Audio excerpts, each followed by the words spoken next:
Welcome to AppyPie Connect, a no-code platform that integrates the apps you use and automates your workflows.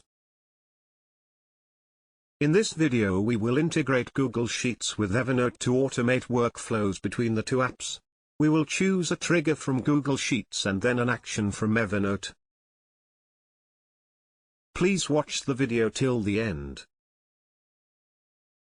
Start by selecting Google Sheets as your trigger app. Next, choose a trigger event. This is the trigger event that will initiate the flow in Connect. Select the one that will fit your needs. Now select Evernote as your action app. Next, choose an action event. This is the event that will initiate the flow in Connect.